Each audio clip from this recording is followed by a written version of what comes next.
Hello and welcome back to Metaverse Live. I'm very excited tonight, as I am every week actually. I've been really enjoying this series and of our new show. Now, what I'm going to do is I'm going to introduce you first to Sigmund Leominster, who's on our panel. Hi Sigmund, how are you? I'm fine. Good evening and welcome back to everybody who's joining us for our third edition of this live show. And hi to Mal Burns-Writer. How are you doing, Mal? Hi, Deza. I'm doing fine. Looking forward to a new Metaverse a week, I think. And I'm very happy to introduce to you JJ Sifanwi at the University of Western Australia. And I can almost call you a curator, couldn't I, JJ? Hi, thank you so much. Yes, I suppose I could be called that, but it's a bit of a stretch. As I still feel that I don't know anything about art. Well, I can't believe that. Yeah, exactly. We'll come to that later, definitely. And I think you'll be here to change our viewers' minds about that. Okay, so I'll just explain the format to all our watchers, listeners, and the audience in Second Life.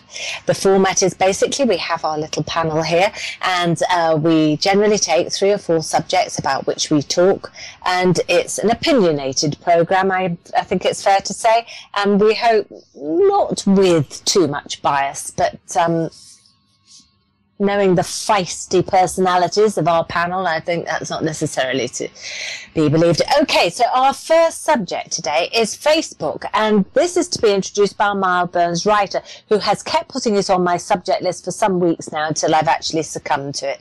So come on, Miles Burns, 3 minutes on Facebook, please. Thanks, Duzo. Well, as you say, this reared its head a couple of weeks ago, really.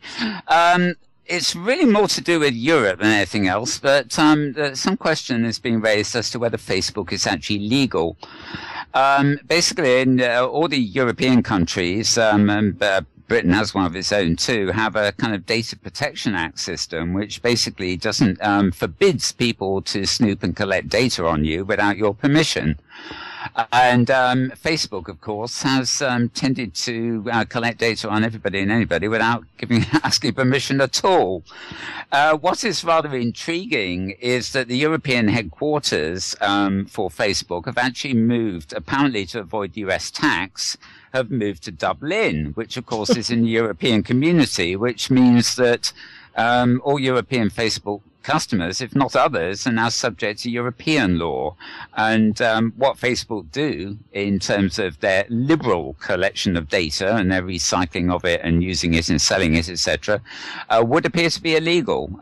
There is a whole campaign raging around Europe. If you YouTube Facebook and legality, for example, you will probably find a whole load of little videos from people explaining exactly why it appears Facebook is not legal. Unfortunately, nothing seems to be being done, and one does suspect that maybe governments are actually quite keen to keep Facebook as it is, because although Facebook can snoop on us, they can snoop on Facebook and therefore snoop on us too. So whether they're going to enforce the law is another matter. But that's really the state of affairs. And I know, Dusa, you've also heard another bit of news about Facebook, haven't you?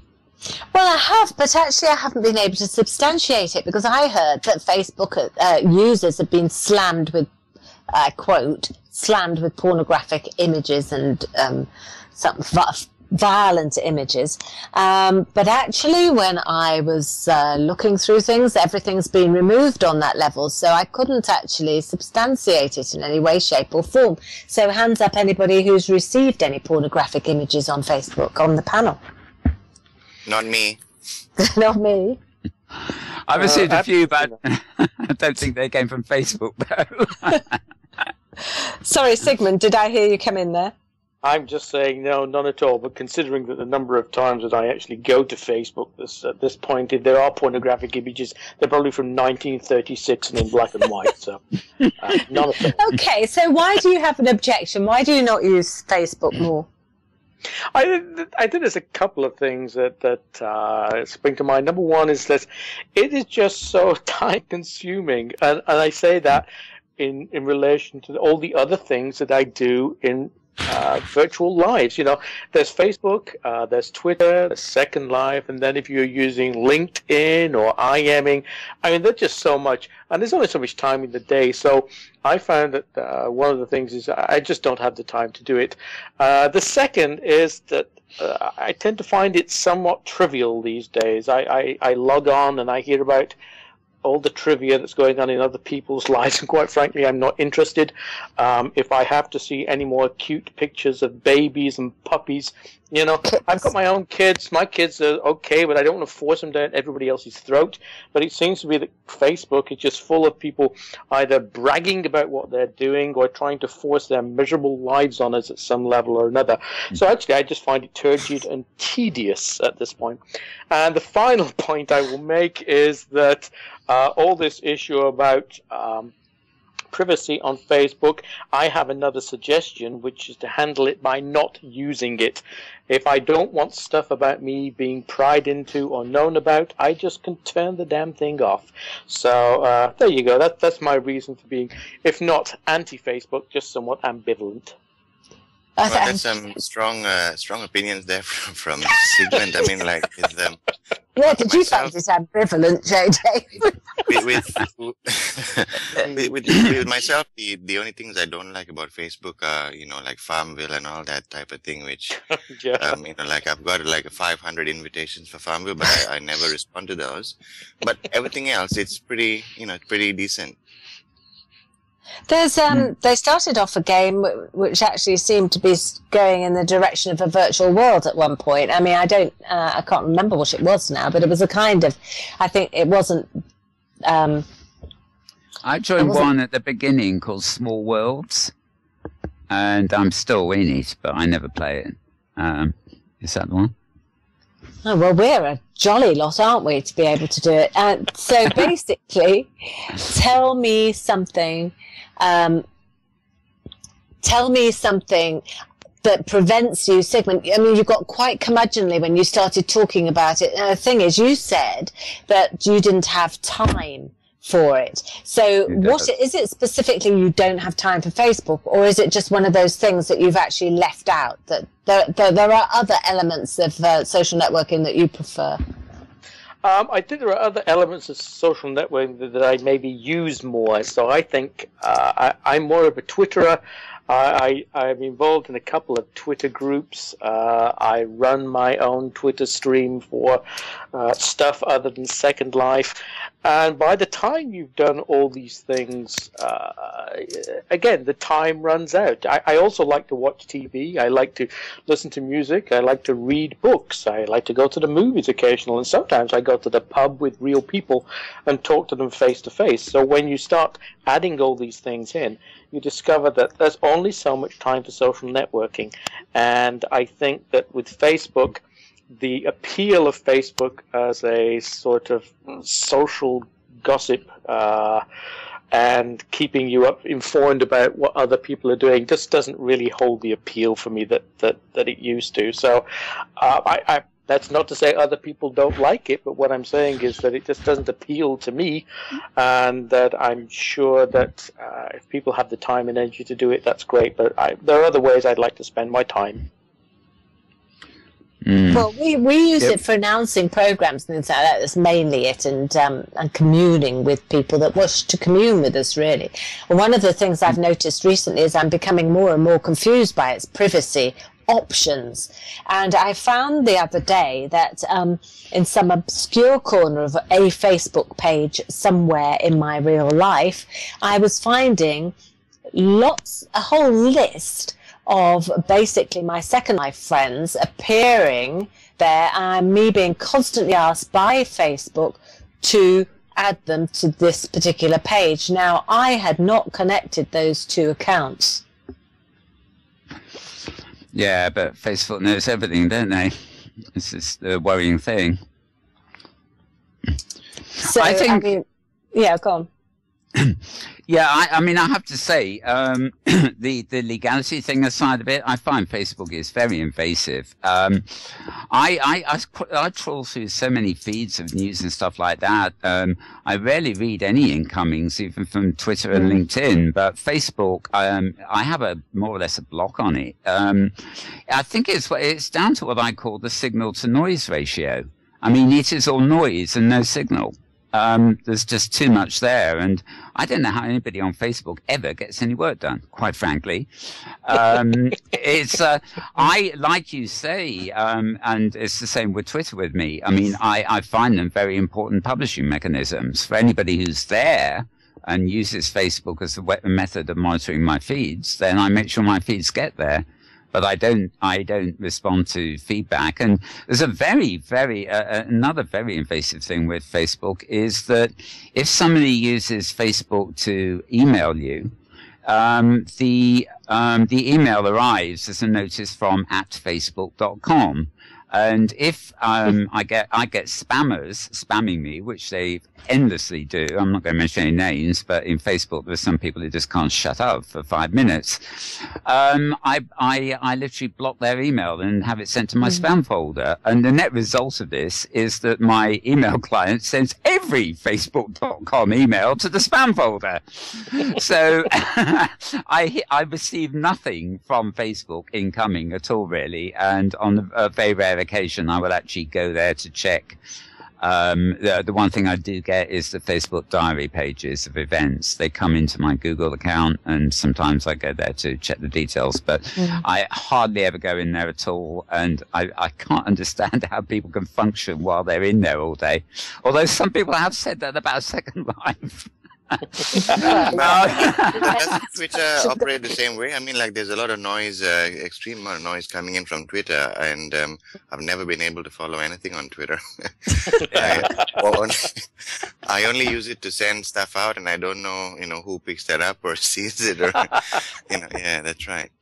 Well, I have a desktop client. It's called Digsby. In fact, there are several others. But in the case of Twitter, it monitors for mentions, in other words, @Malburns, and it also monitors for direct messages. So I do get those back from Twitter, but I don't get any of the regular gossip feeds. Well, the Facebook thing is actually becoming very good at getting campaigns together, and presumably if all this spying is going on Facebook, everybody's knowing exactly who is organising the campaigns, who's urging who to do what. So all the BlackBerry texting and BlackBerry messaging is in the world is not going to do it if you're putting it on Facebook, presumably. No, I mean, it's like the thing with your double accounts too. So, I mean, I just don't like the way Facebook sort of sifts through data and makes connections that you don't want, and it does it without your permission. But something else now, Mal. Actually, I should say this before I forget. I'm sorry to interrupt you. I'm going to say it before I forget, because they've started endlessly trying to get you to confirm you are who you are, right? So now, for the first time, it's asking me to confirm by putting my phone number in, almost as a password, right? And it said categorically that if my phone number is being used for another Facebook account, it won't accept the phone number. Oh, grief. Now, I haven't had that, but that just sounds like overkill. Well, it's not only overkill, it's completely idiotic, because people have a business life, and their lives are not all square boxes. Quite a lot of them curve. Yeah. Well, I don't know whether you noticed, but this week Facebook integrated Skype, and if you're on Skype, you can now see all your Facebook friends, and if all your Facebook friends can also see you when you're on Skype, and that is really annoying too, because I have only a select number of people in my Skype list. So they are playing fast and loose, and I really wonder how long things like this can exist. There must be people who are spending a lot of time in Facebook, and I wonder if in 5 years' time they're going to have a life left, or whether they're just going to give up networks that size. It's here to stay, Mal. Unfortunately for you, we have to learn to deal with it. Yeah. Okay. I suspect that we will see more and more of this, what will be loosely called cross-marketing. The Skype integrated with Facebook, Facebook integrated with Twitter, Twitter integrated with Second Life. I mean, this is not unusual, because the whole point of social media there's two things from social media. One is it's supposed to make us all very social and get together, but the second is a great tool for getting marketing data. And, tragically, whether we like it or not, our concepts of privacy are going to have to change, particularly in relation to the online world. I think there's an assumption with people that somehow we have certain amounts of privacy and that our privacy is always being invaded at some level. But part of that invasion of privacy is done by our accepting it and allowing it. And of course, we'll have instances where people seem to have stepped over the line, but ultimately, the only way to combat the privacy type issues is for us to take a stand and say, I ain't going to use it. I'm turning off my Facebook links in Skype. I'm not going to go to Facebook and post as much, and I'm certainly not going to post any details. And if you start asking for my phone number, I will not give it you, and I'll switch over to Google Plus or something. And that's the only way to do it, because the internet is, by its very nature, not private. And that's, I think, what people have the hardest time really getting to grips with. It's the notion that there's no privacy on the net. Yeah, the internet was devised for information, not for people. So we live with it. Well, that was. I was watching a program on touring tonight, and actually, the internet might have been, but I think oh, well, never mind. Let's move on. So I can hand definitely over to Sigmund, because really this growing interweaving of companies with some mysterious fixer putting them all together behind, does that mean that virtual worlds are closing, or are they going to stay open? Siggy. Well, I've always been of the opinion, as you can probably tell that there are 24 hours in a day, 7 days in a week, and no matter how smart or slick your marketing is, nobody has yet managed to create the 25-hour day or the 56-day month, and that's not going to happen. So what's happening in the world of social networks and virtual worlds is that everybody is competing for the same amount of time. The amount of time never changes, the amount of people goes up and down, but whatever's happening here, everybody wants your time, and that includes Second Life, it includes Facebook, it includes Twitter. So with virtual worlds, the reality is that they come and they go, they appear, they disappear. I think all of us here who've been around for some time in Second Life have seen others come and go, and all of us here are well aware of the number of times that Second Life has been dead, according to the press, yet here we are, still not dead yet. And but other pretenders to the throne have come and gone. Mal was talking there about the Facebook versions. I remember what was the web-based one? Lively, which turned out to be a really bad name for something that closed after 3 months. So it turned out to be not quite as lively. So first of all, I think the virtual worlds will come and go, and that's just inevitable. What we're looking at is what's new, what's likely to happen, and certainly what most of us would like to see would be better graphics, more 3D, more realism. And there was an article this week that looked at Jeff Katzenberg of DreamWorks, who says that he's keen to go ahead and do something with the web. He said the web's okay, but it's a little bit too text-based. So he'd like to do something as yet undefined to make it more 3D, to make it more virtual, to make it more interactive. And in fact, one of the comments in the article I got a hold of here was that Katzenberg could be planning to reinvent Second Life, or maybe have us put animated ogres on our screen through Skype calls. But what I think that suggests to us is that there is still an interest in virtual worlds. There's still an interest in online life, and this is going to be with us whether we think it's going to disappear or not. Whether Second Life will disappear is a different issue. But certainly they have been around for a long time now, and they look like they're going to be around for a little longer. So my bet on this is that they ain't going to disappear. My other bet is that Second Life will get to at least another year, and then we'll all predict its death again, and then another year after that one. So not sure what everybody else thinks, but that's my take on this. Okay, I'm going to bring JJ in, yeah. 3D. Yeah, I'm waiting for the full 3D interactive holographic rooms, you know, when once those come out, yeah, you know, that's the next step, you know. So, but whether it's Second Life or something else, you know, like I give lots of talks introducing Second Life to people who've not seen it. In fact, I'm giving one later today. And what I always say is that Second Life and virtual worlds is at the stage like the early days of TV, you know, like no one really knows what's going to happen or you know, how it's going to have effect on us in 10, 15 years time. But, you know, it will. And, you know, it's exactly as it was when TV first came out in the first 15 years of TV. No one really knew what was going to happen, and look at it now. And indeed, there were only sort of one or two, I don't know what was happening in the States or in Australia, but certainly in the UK, there was only one company, which was a government company. It was the BBC.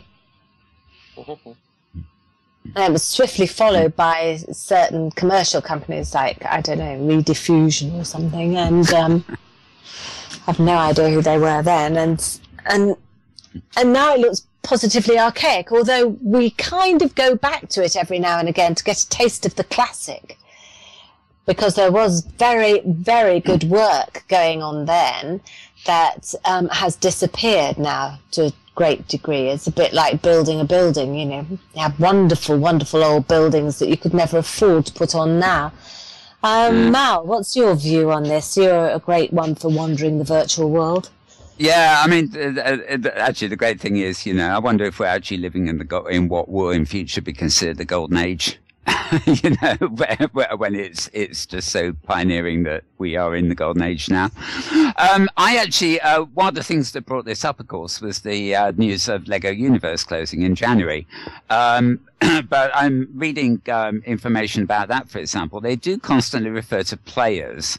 And I think the distinction is between games and virtual worlds. A lot of the stuff on Facebook, for example, is games. And game technology improves all the while. But more to the point, I think games are marketed for the moment. There's no long-term thinking there. Whereas with immersive spaces, what we're doing is we're developing platforms which have a long-term view. I mean, you know, Second Life, where we're filming here, may look like a very inferior game in its graphic sense. And it doesn't have much to do in terms of fun and games, unless you try Lyndon's special offers. But at the same time, it's user generated. So you can come in here and create. You can hold academic events here. You can hold social events here. You can visit music events here. You can create your own art here or visit other people's art here. You can film in here, as we're doing on TV now, and as we'll be talking to JJ about shortly, I'm sure. All these things are extensions of our life. And to me, I like to think of the day when immersive spaces will be a desktop metaphor. In other words, you know, if we want to go on the web and do all these other things, we can do it from immersive spaces. It's in many ways the opposite of mobile technology. Mobile has started to make us into very non-immersive people. We're just used to getting all this information as we move around and we're mobile. But there is a time when you just can't cope with that. You do need time to yourself. As Sigmund said, you like to watch TV and chill out because you don't have to react, you know, once in a while. You like to read a book. And also, I think immersive spaces actually allow you to slow down. I mean, if I go to an hour-long event in Second Life, I'm actually slowing down perceptively. You know, I'm not in the world of Facebook and Twitter. I'm sitting there enjoying a concert or a dance routine or whatever it is, or it might just be a debate. So I'm becoming immersed, and my mind is focusing more on what I'm immersed in rather than this flash in the pan stuff that hits us on the web. And I don't really see these closing of things I call games or semi-virtual worlds as any kind of threat. You mentioned that the chap from DreamWorks, who should know what he's doing, is thinking of introducing something that has social networking tools. Will Wright, who's actually on Linden Labs board of directors for the last few months, has his own separate project going. Which is apparently it's a sort of game called Hive Mind, and it too is based on user interaction and social networking. Mm-hmm. So clearly, people are some people, like I believe Linden Labs, certainly in the early days, have thought ahead to a certain extent. They want to create a long-term thing. Whereas a lot of other people are creating short-term things. And I suppose there's merits to both, but the short-term things, quite frankly, are just flash in the pan for me and not worth my time. Well, I think that, the short-term things, you talk about the flash in the pan, make a huge, unimaginable amount of money for their originators. Yeah. And I suspect that, if you're doing a long-term project, one does kind of lust off after the kind of income that is held out by the short-term zingers and Facebooks and all the rest of it. Whether or not that would ever happen, I don't know. Are we looking at class, or are we looking at class and depth as opposed to the instant fashion and the throwaway world, if you like? Well, I think you can view it a bit like the web. I mean, the web was invented. It wasn't perfect, but the HTML standards and everything else have worked up until now. It's being improved, but it's a platform. All those other things, almost any example of online commerce and stuff like that, could not have existed without having that infrastructure to lay itself out on top of. And somebody has got to handle the infrastructure of immersive spaces and virtual worlds. And I agreed, everybody would like a share of that huge revenue that Zynga make, for example, on the Facebook-type games and elsewhere. But not everybody can be a Zynga, and also you've got to think of the fact that Zynga could not exist if there wasn't an underlying infrastructure where they have built their business on. So you have to take it on all levels, and I think immersive spaces as a method of interacting online will just get bigger and bigger.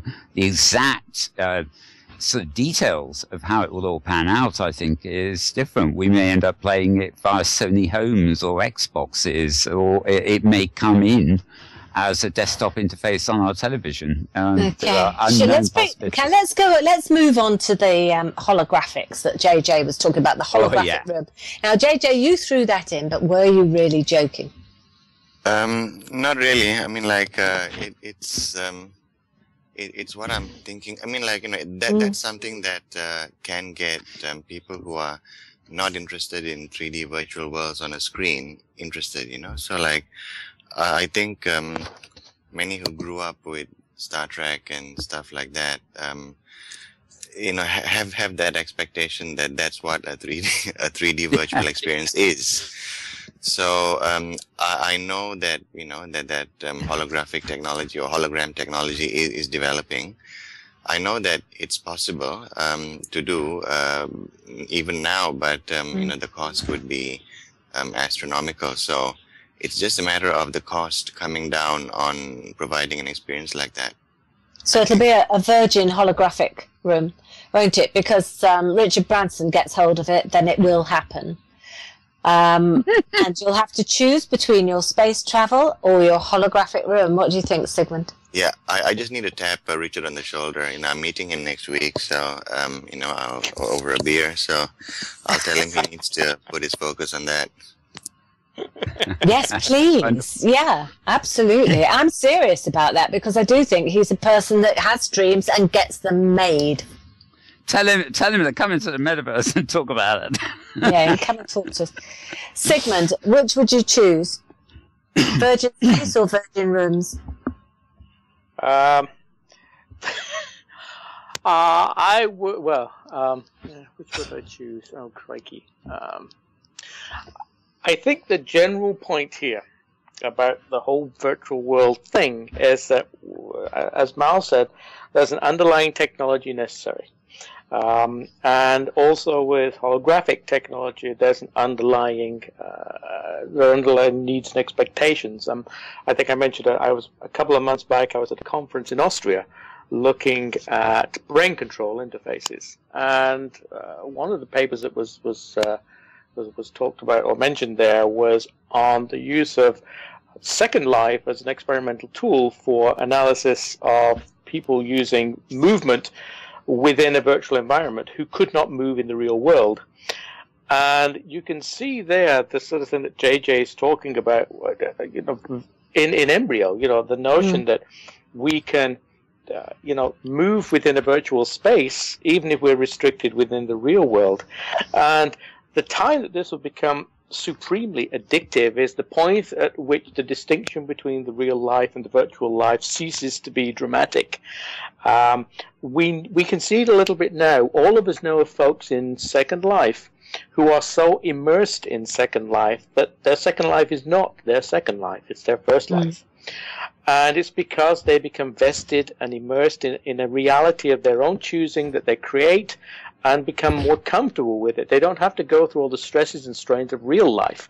Now, imagine taking that to the sensory level, and we've discussed again on this very thing, the notion of sensory inputs. I remember a couple of maybe last year talking about the sensory vest, where you can feel. So at some point, you know this is going to happen, and it will take, I think, someone like a Branson. It will take someone with money and vision.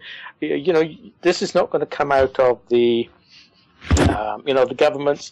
And I think universities can do a lot in terms of the initial research, but when you want to turn this into some sort of product, then private industry comes in at some point because they have the capital, they have the knowledge and the expertise. So if Richard is thinking that this might be a possibility, I think there's buckets of research for him to take a look at that are being used. And I think that provided there's money to be made in this, Richard, I think, could be tempted to take a peek.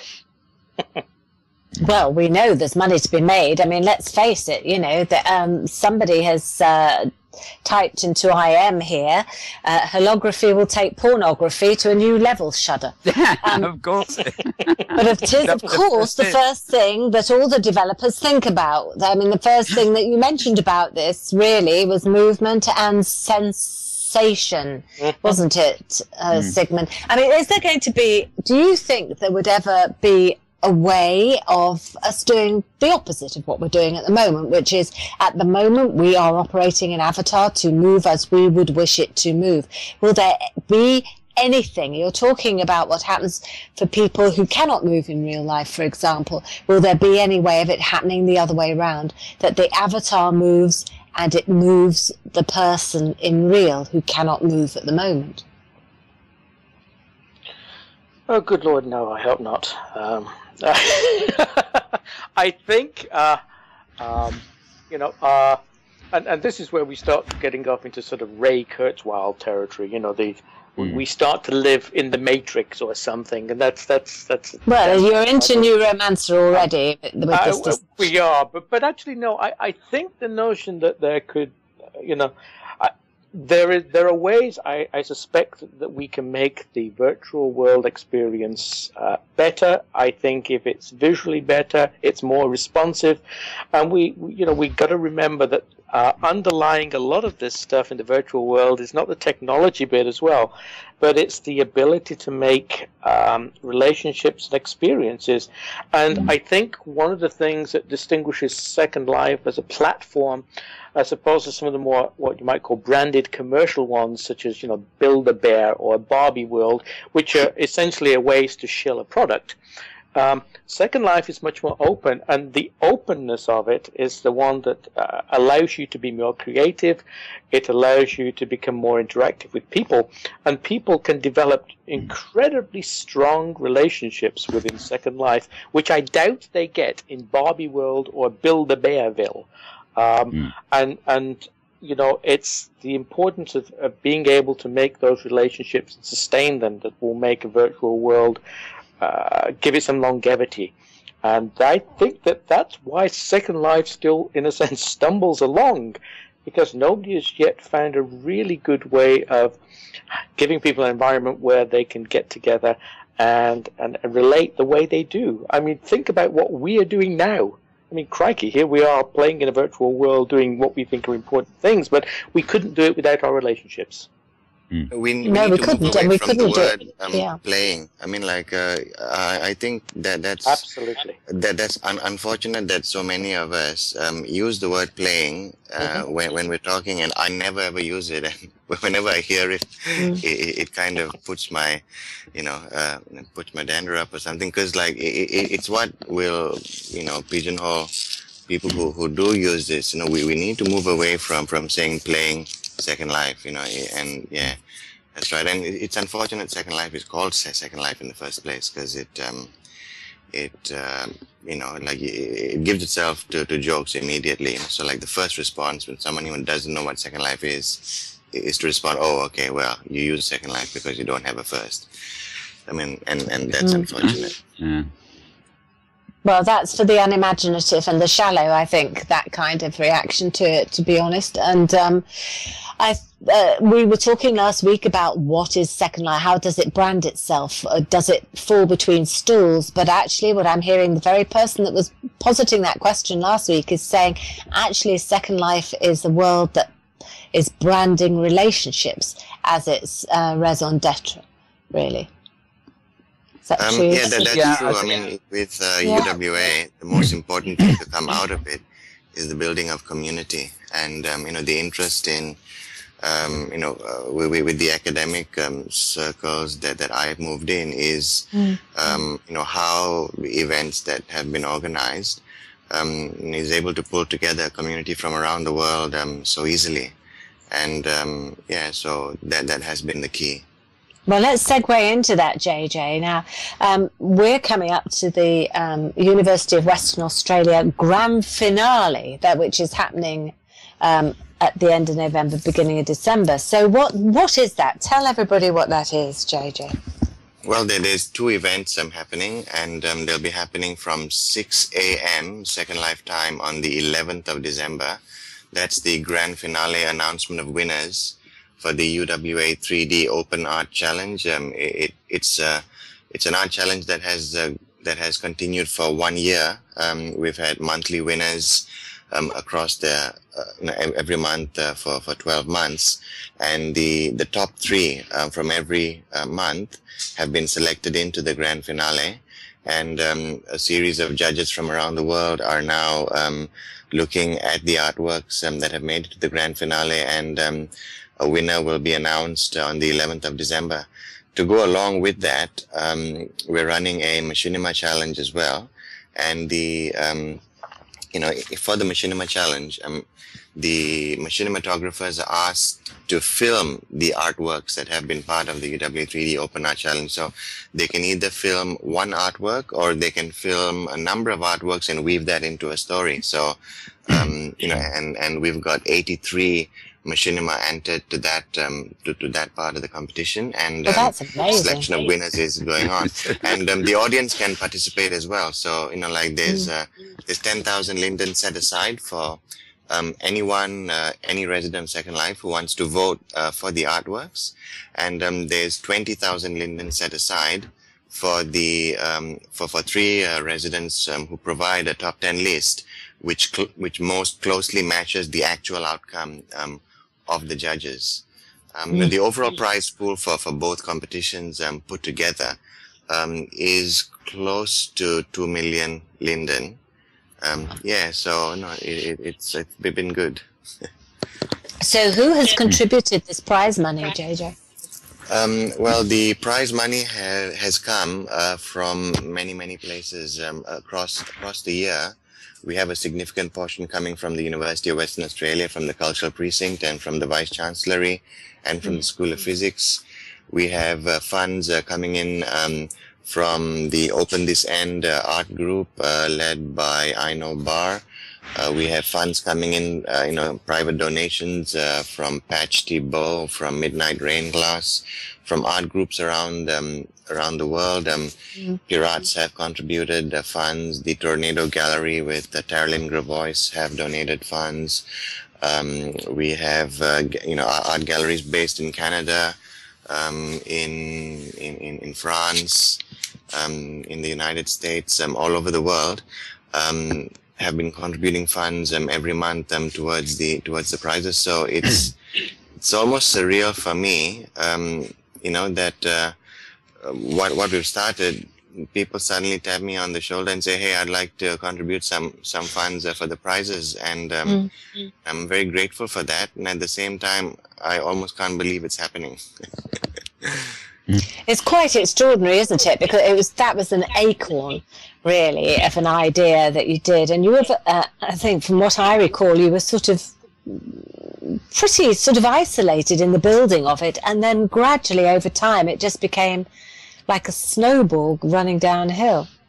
No real isolation. I mean, like at the start, the idea was that, maybe if we build the campus after a few years, someone might want to use it, and had no thought of teaching or art or anything like that. But 2 days before we launched, the chairman of visual arts for Australia, who is Professor Ted Snell, he said, "JJ, I'll give you $1,000. What can you do for art?" And I immediately said, "Well, I can run a year-long art competition," not knowing anything about art, not being involved, not even walking into an art gallery in many years.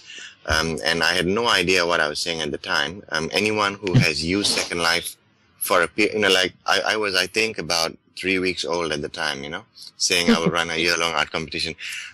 Anyone in Second Life knows that if you propose a year-long art competition now, you'd be crazy, But and many people, including people who I'd consider my heroes at the time, like Bettina Tizzi, told me, "JJ, this is nuts. You shouldn't be running a year-long art competition.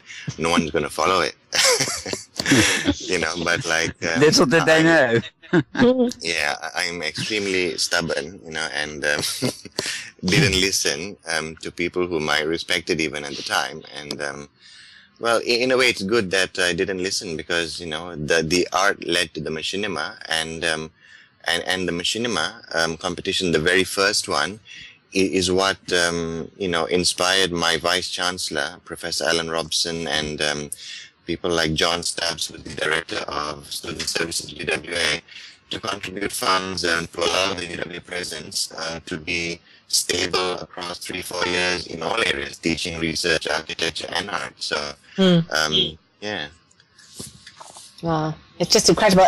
Now, tell me, how does that? The Lindens have brought in the endowment for the arts. Does that affect you at all? Well, I'm part of the Linden Endowment for the Arts Committee, so I'm involved in that. It's a good thing. I do not have the capacity to provide. So, what's just been done is there's been an application around for the Linden Endowment for the Arts, and I believe 10 to 14 artists or art groups have been given entire sims for 5 months. Which is incredible. So, Linden Labs itself, they have taken a very much hands-off approach. It's taken 1 year to kind of fashion the framework around it. So that's why people got frustrated and had kind of given up on the LEA. And actually, in fact, those on the committee as well had almost given up, because the Linden advisors to the committee kept changing, and every time they changed, we had to kind of start again, in terms of explaining to the Linden Lab advisors as to what we needed, and each time they'd come back at us with a different answer as to what we could do.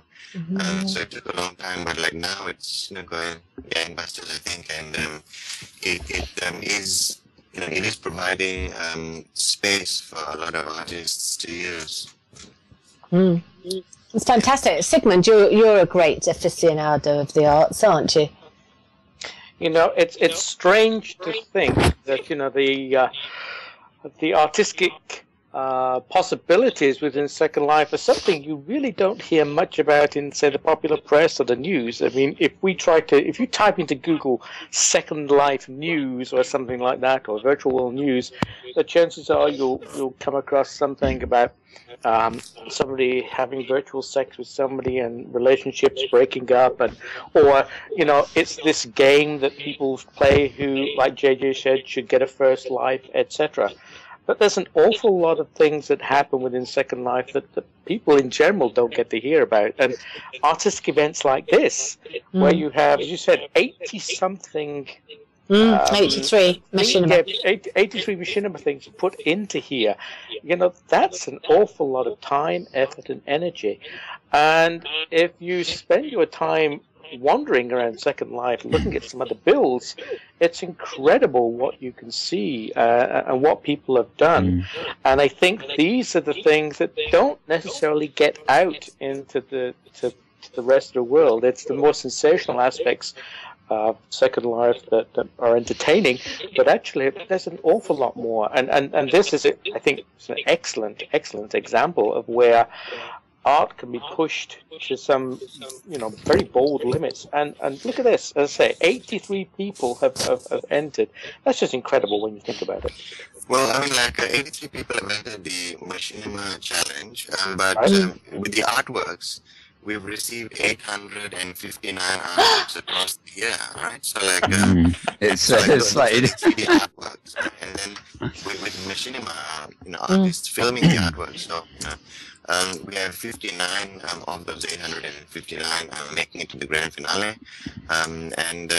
In fact, today at about 11 o'clock, Lynn DeCiero, who is the editor of the Artist Chronicle in Western Australia, who is, it's an RL art magazine, she'll be coming over, and she's writing a story for the West Australian newspaper about the 3D art competition. So, it is, I have focused on getting news out there.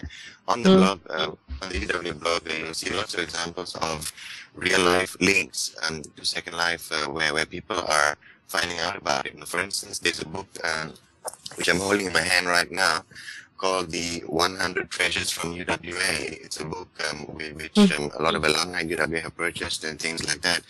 And the Centenary Committee for the University of Western Australia, and the university itself is turning 100 years old this year, have put together a list of 100 treasures of the university across these 100 years. And the UWA Second Life presence has made it into the 100 treasures, and it's printed in a real life book. UW in Second Life is one of these 100 treasures, and in fact, this book is what was received as one of the prizes. That many of the art competition winners, that have won have received. I've posted this book off to them. So, virtual worlds, a Second Life, OpenSim, all of these things, which we're hearing very specifically here about artists, about filmmakers. We're also talking really about graphic designers, about modelers, about animators, and effectively virtual worlds, what they do is encompass the creative economy. And the creative economy is something that tends to be played down by those in a more specific financial role and undervalued. But actually, anything you turn around and look at has been designed, created, envisioned. And anything tangible, and a lot of things that are intangible as well, like thought, philosophy. And Sigmund, I'm going to come to you again on this, because you're very much, you would describe yourself as a capitalist, would you not? I think I might, yes. Yeah. So, what do you think of the creative economy represented by the arts? Oh, I think exactly as you said there, is that the making money out of art is very difficult. And that's why, you see, in a sense, so little of the total set of artworks that are out there in the grand sense, that, for every Hollywood movie that's out there, there are probably another 100 that never made it. For every really popular YouTube video, there are 600 other really good ones that you never see. And for every real-world art gallery exhibition, that there's a Second Life event like this one that we're talking about that people are not aware of. And so the economy of art has always been, and probably always will be, very, very tricky. Doesn't mean that capitalists don't like art. It just means that it's economically, art was always it's difficult because it also, in a sense, how can you put it? It doesn't fulfill a need in terms of the physical. Do you understand what I mean? It's not like you pay money for a house because you need a house. You pay money for a pair of shoes because you need shoes. But art serves other needs, and getting people to pay for those sort of other needs is tricky. I have to say, for example, in Second Life, one of my favorite locations to wander through is Innsmouth, which is a recreation of H.P. Lovecraft stories, and it's so atmospheric. It's gorgeous. I just go there to wander around, and it's a beautiful place to visit. Does it make money? Probably not. Is it worth seeing? Well, hell yes. And I think that's one of the strengths of Second Life is there are so many of these artistic places, the visual and almost sensory, almost, you can almost feel the cold, you can almost feel the fog, but tragically they don't get as much openness as they could within the rest of the world, and it's hard to make any economy out of it. Right. Well, the UK economy is massive. I mean, it's something like £40 billion, for creative economy. I will find out precise figures before next week. So that might not be massive in everybody's game, but I think it is enough to say we'll swing a vote. Okay, so we're coming towards the end of the programme, and I'm going to go around everybody and say, just would you like to wrap up in 1 minute or less? I'm going to start with Malburn's writer. 1 minute or less. Right, well, actually, what I'd really like to say is, how much I admire what JJ's doing. I mean, it's amazing that from humble beginnings, the University of Western Australia, it really is now the hub. Apart from possibly the LEA, it really is the hub of arts in Second Life. And I'm actually honoured to be judging on both the machinima and the 3D art. And one of the nice things about this latest one is that the subject matter of the machinima contest has of course, been the art itself. So there's kind of a bit of cross mingling there. Watching the machinima has allowed me to see, as JJ said, there's something like 800 pieces of art hanging around there.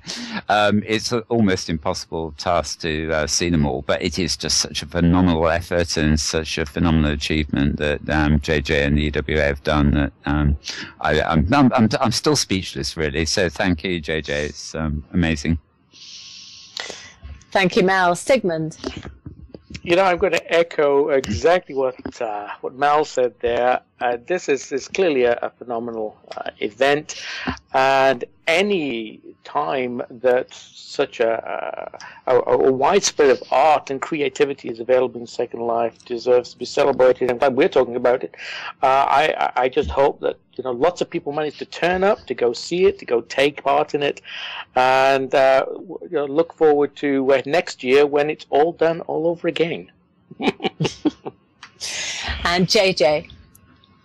Well, I'd like to thank all of you for saying all that, and I have put in local chat the links to information on the grand finale of the art challenge and for the machinima.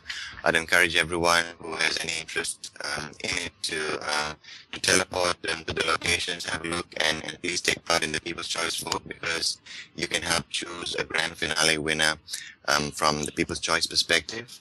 And you can also be part of the Machinima Challenge by providing your top 10 list and the person who comes the closest to the final judges listing will be invited onto the judging panel, the official judging panel for the next Mission of the Challenge, and we'll post up to you some nice little RR goodies from over here as well. So please do have a look at those links. Please do visit the artworks and watch the machinima and take part in the audience participation events. Thank you so much. Thank you very much, JJ. And I will say this as well, that JJ has to be one of the most approachable, warm human beings in Second Life. And I am deeply positive that an awful lot of that community is to do with exactly that. And so that's it for Metaverse Live this week, and we'll be here again 4 p.m. till 5 p.m. SLT PDT. That's midnight UK, 1 a.m. for the rest of the Europe.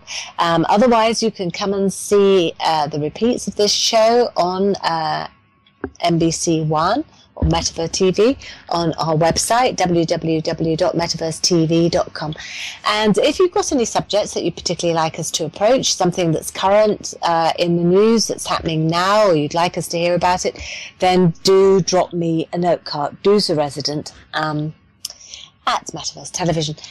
Thank you very much, everybody. Thank you for joining us on the net and in world, and we'll see you next week.